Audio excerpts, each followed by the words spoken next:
anytime you want, Darren. Just, yeah, we're waiting on you. Oh!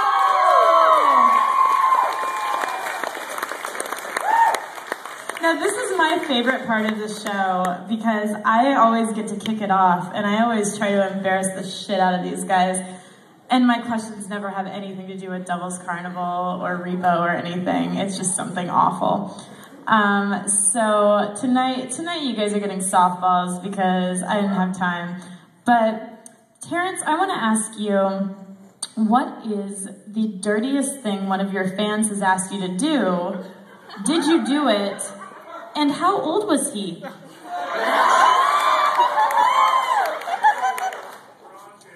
Well, in reverse order, because I'm rebellious. Well,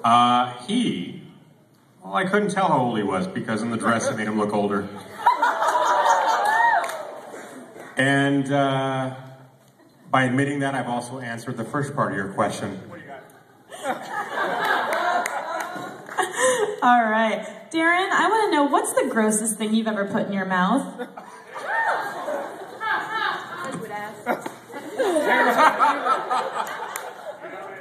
Your turn. You know, it's a simple question, but when you ask me shit like this, I'm prepared to answer like very technical questions about filmmaking and shit, and you're asking what's the grossest thing I ever put in my mouth. I wish I had a badass answer for that. Do you know one of the grossest things I've ever eaten? And this is not fun, I'm sorry, I'm killing the mood, but in Japan, those 1,000-year-old eggs, which are gelatinized eggs that are put in, yeah, sorry, it wasn't more cool.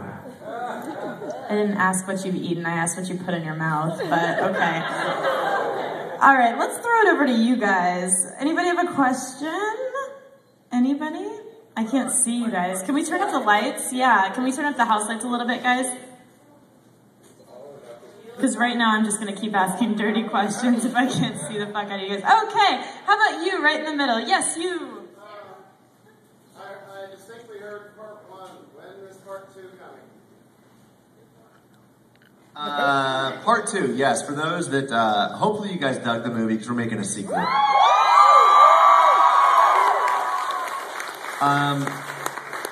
The kind of non-answer to this is it kind of depends on sales. We're doing this all ourselves right now, and we chose that. And we could have sold the thing, but we're trying to keep the thing control-wise. So right now we're doing as many tour stops as it's going to take for us to finance the second one. So if you guys buy a lot of CDs next month, so, you know, Terrance has written part 2 and 3. The hope is we shoot them together and we do it at the end of the year, the first part of next year.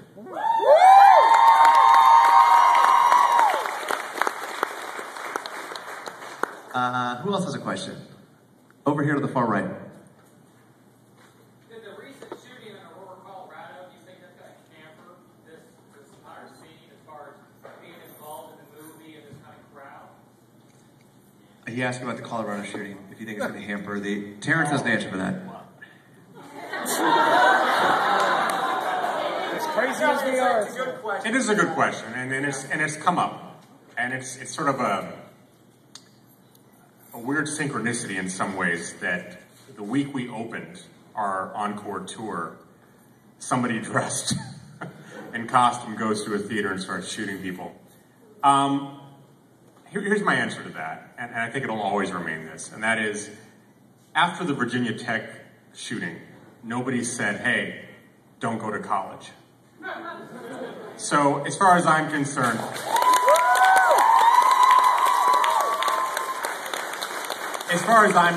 the best way to combat really just one person who lost their mind is to lose our minds in a bigger way and have fun.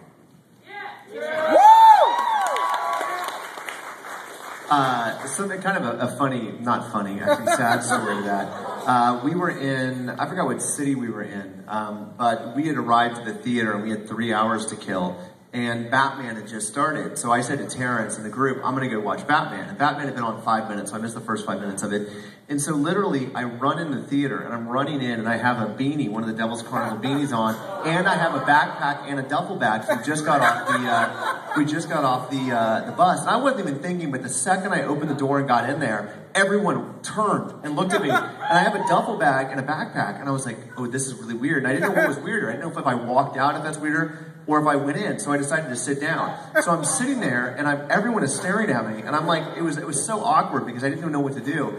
And about 10 minutes later, a cop walks in and sits down next to me and goes, sir, you're going to have to come with me. And I said, why? And he said, the backpack and the duffel bag. And luckily, I said, just take the backpack and duffel bag. I'm watching Batman. And he took them. But it is a crazy thing. It's to me, it's fucked up how one guy who, as Terrance said, lost his mind, could taint a movie-going experience for like-minded weirdos and freaks who like to dress up and act like a fool. But I think he's the exception. He's not the majority. So, other questions? Actually, before we jump in there, I just want to say, normally we don't turn the house lights on like this. So one, it's awesome to see all your beautiful and scary faces. And secondly, we're actually seeing truly before our eyes the magic and difficulty of pulling off a tour like this. And I wanted to firstly say thank you to our fucking team, Kimmy and Scully, who are down here pumping gear. It's awesome. And we couldn't be here without their help. So give them a round of applause.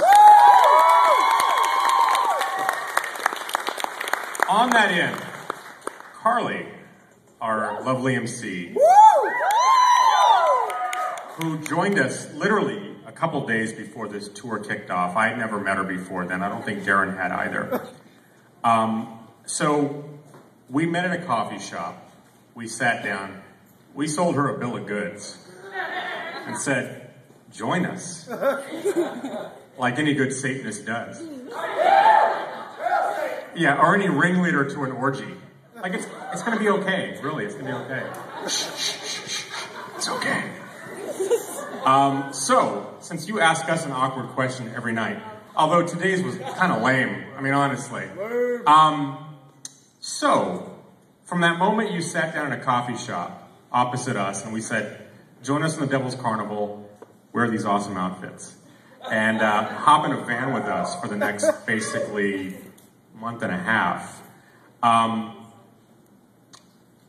do you feel about the decision now and why?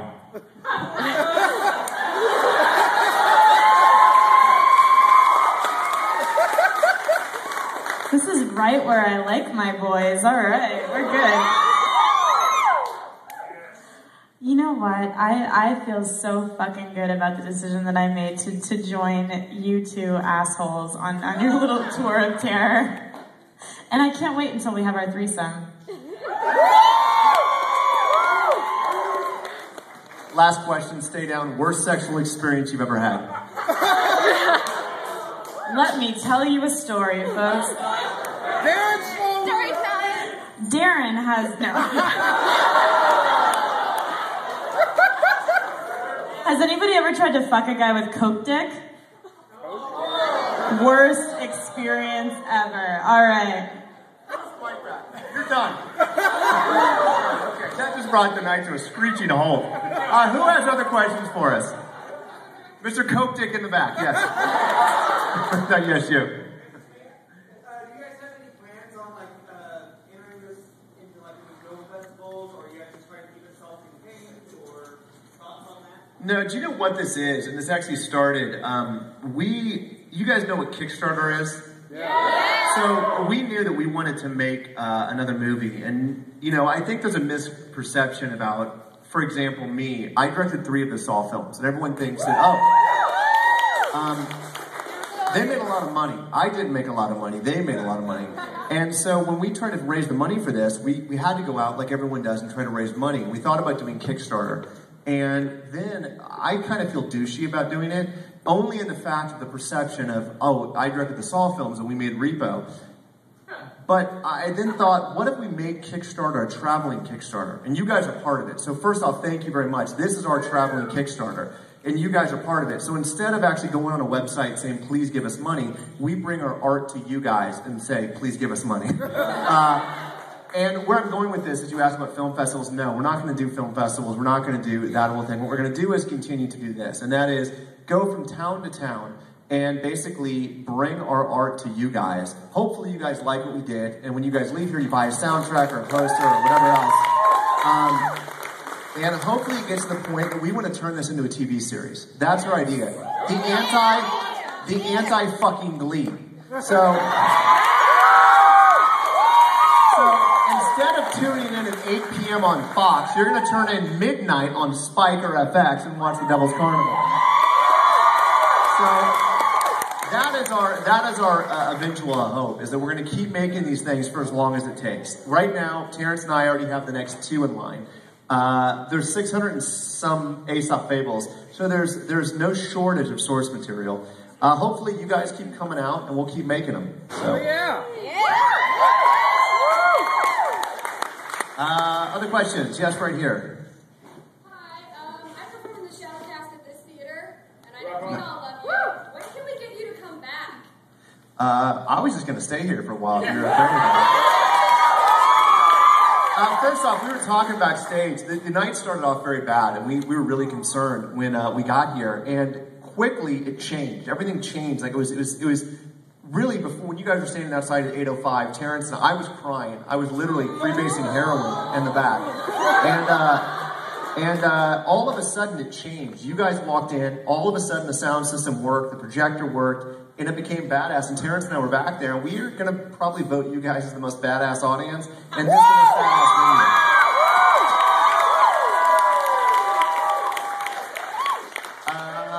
venue. Hail Satan!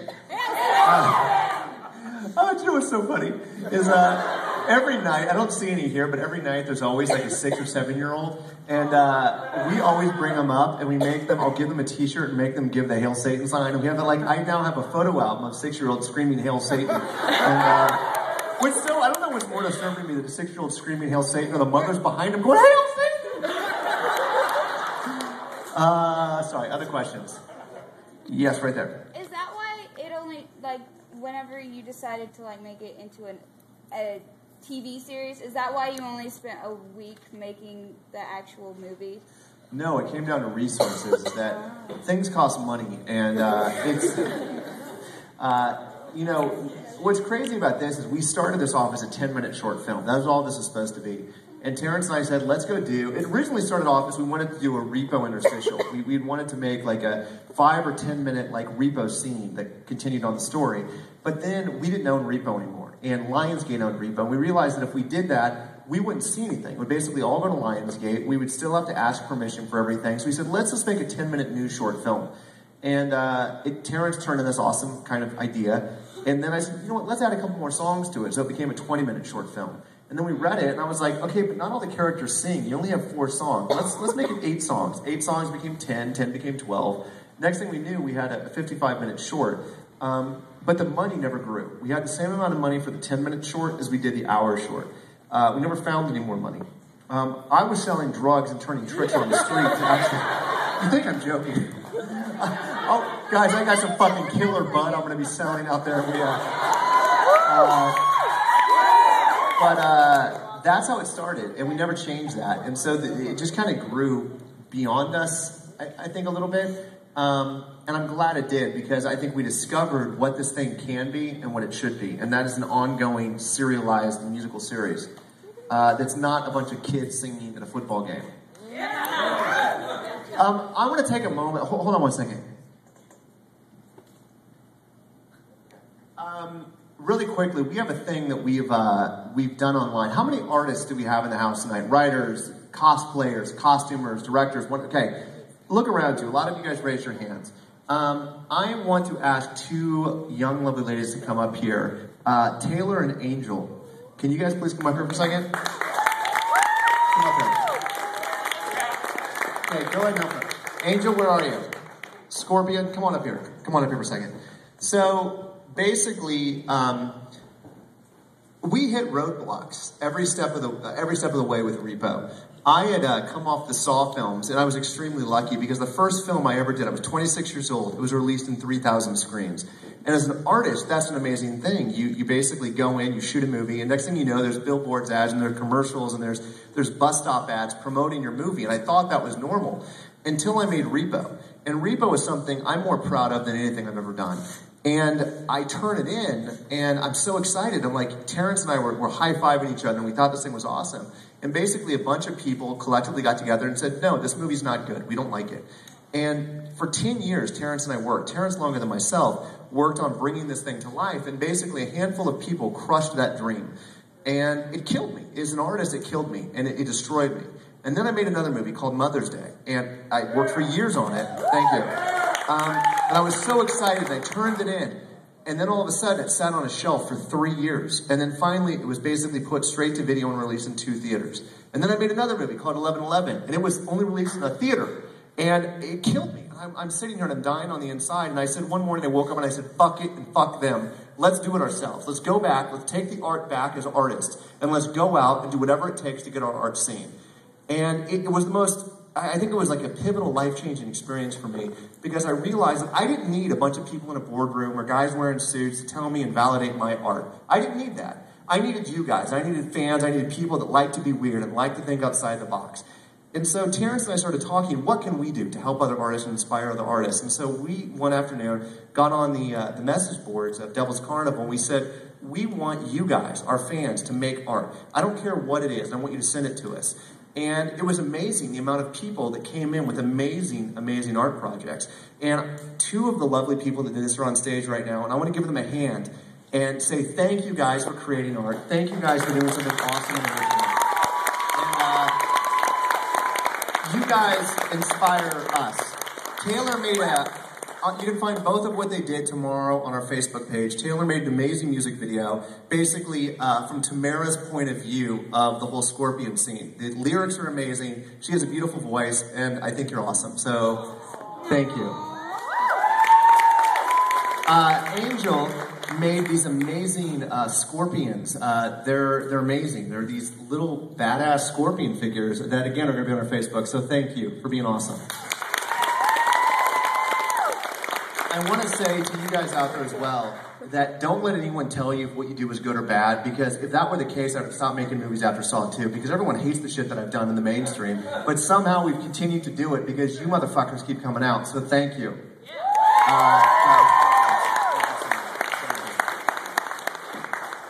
Let's do 2 more questions. Back there. Yes. I'm not talking to you. No, I'm joking. Go ahead.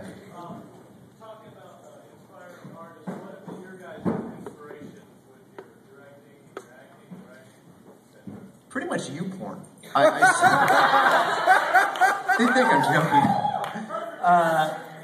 Do you know, I mean, you know what's great, and I think what gives me inspiration a little bit is some of my favorite movies were ridiculed and torn apart when they were first released. Rocky Horror Picture Show, Blade Runner,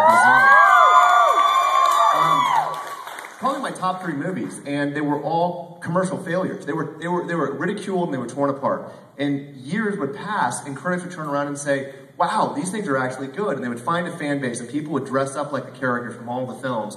And here we are 30, almost 40 years since the date of those movies released, and they're still as powerful now as they were then. So to me, it is that kind of thing. People that are not scared to do something different and step outside of the mold.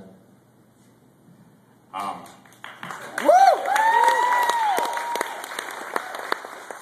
that's a really hard question because there's so much that goes into creating an art project. And oftentimes, with something like the Devil's Carnival or Repo, it takes years. So your inspirations ebb and flow. But I think for me, and we've had this discussion on the tour van, which is sort of an interesting thing where you have 5, in essence, strangers, or 3 strangers contending with Darren and me, who are like these very intense yin and yang maniacs, really. And that is, suddenly you have the music choice. It's going to be van music, right? Oh, God. And you realize very quickly, like, everyone's tastes are very different. And I'm a fucking snob when it comes to certain types of music. And I think for me, there's a myriad of things that inspire me, as inspire anyone. But when it comes to music, and I think particularly wanting to make a very specific mark when it comes to art and how I want to be remembered, as heady as that sounds. When I listen to music in particular that inspires me, anyone can like a catchy song. That's why they're called catchy songs. But I think it's a rare artist that can deliver a work that feels like it can only be delivered by them. And what I mean by that is, there's probably Taylor is an amazing singer, as we learned through YouTube. Really great chops. And a lot of us could do great karaoke, and I'm not saying that that's what you do, but a lot of us could do that. We could come up and we could sing a Styx song or whatever. But it's another thing to sing a song and it feels like fuck. That's something that's coming directly from you. That's something that nobody else could sing in the same way that you did. No one else could tell the story in the same way that you did. No one else could paint that picture in the same way that you did. And while that should be kind of an obvious goal of artists, I find as someone who works really hard at my artwork, in the years it takes to get a project off the ground, sometimes you lose sight of that. You get caught up in the minutia, the details of what it takes to make it happen, of what it takes to raise the money, of what it takes to cast a certain group of actors into your project. So I always try to stand back and go, as an artist, does this sound, feel, smell, whatever the word is, like something that somebody else couldn't do just as well? And if it hasn't been accomplished in that way, I feel like it's failed. And as such, as much as depressing as it is, I'll rip up the entire thing and start over. And I think that that's a mantra that all artists should follow, and most of us do. So when I listen to an artist like a Tom Waits, for example, who I feel can walk this wonderful line between complete irony and comedy and absolute legitimate sentiment, I'm humbled. And I go, that's the level I want to operate at. So it's those artists that inspire me, and there's probably too many to name. But truthfully, you guys inspire us. So thank you for coming out, and hope that answered your question. Let's do 2 more questions before we end the night. We're going to go right here. What was your favorite musical number to shoot? That changes every time I watch the movie. I still think that for me, the coolest moment of the Devil's Carnival was day one and 2, which, so we shot the thing, as I mentioned before, in 7 days. And that in of itself is fucking insane. When you're doing basically choreographed musical numbers, it's crazy. But on the day before we started filming, we saw everyone's schedule, and it continued to change, where we thought we had certain people for certain days, and then we couldn't get them for those days. So literally what was left was Terrance. He was the only one available, basically every single day. And so I went to Terrance, and I said, dude, you're up first thing tomorrow. And he's like, what do you mean I'm up first thing tomorrow? I was like, dude, you're doing every single scene tomorrow. And Terrance had to do basically every single scene. He's in the movie quite a bit, including his song. And what was so kind of badass and awesome about that experience was when Grace for Sale came on, it was the first time that we played music on the set. And how we do it when you're shooting a musical is you basically have huge speakers like these, and they're pointed at the space you're filming. And you turn it on at a 10, and you're just blaring it, and Terrance goes and lip syncs it.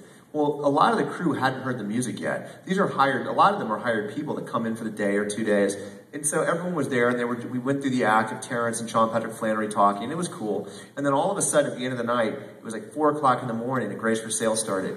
And we hit play on the soundtrack, the music started hitting, and Terrance busts out of the curtain of the tent and starts doing that, and every single person stopped. It was bad. I mean, from the costumers, the makeup, the grips, the gaffers, they all stopped. They were all hitting their head. And Terrance was like, he does that last thing, he dropped the mic, and he's like, what? And every single person was just excited. The energy was palpable, and it was 4 o'clock in the morning. We were in the middle of a crack-infested, prostitute-ridden city, and it was awesome. And what was cool about it was it set the bar. It was basically like, we're not fucking around. The repo guys are back, and we're going to do something fucking cool. And it was just an amazing experience, I think. That was just, for me, probably the coolest song to shoot because it set the mood for the rest of the movie. Thank you. Well, since he gave a very awesome emotional delivery, I'll talk about something that's a little bit more juvenile. And that is, to get into that makeup, it was basically a 5-hour commitment every day. And one where I just had to kind of sit there and let people paint on me to become Lucifer. And it was a very weird experience, especially for someone who's as, I'm not comfortable just sitting there doing nothing, let's just say. I'm a workaholic. So I'm sitting there about halfway through makeup one day, and Darren comes running into the trailer. And this is the day they were filming Penny for a Tale. And he goes, dude, Brianna just took her top off and Clown is whipping her. And I looked at the makeup artist and I said, I'll be right back. So I ran on set. A funny story about Brianna. I had worked with Brianna 2 times before that at a TV show called Fear Itself on Mother's Day. And I have a huge crush on Brianna. And it actually started when Step Up 2 came out. She was on this movie, Step Up 2, and I was sitting in the theater with my wife. And I looked over to Laura, my wife, and I said, she will be mine. Oh, yes, she will be. And Laura rolled her eyes and said, whatever. And let's cut to 2 months later. Brianna was on set for Spirit Itself. So it was literally the day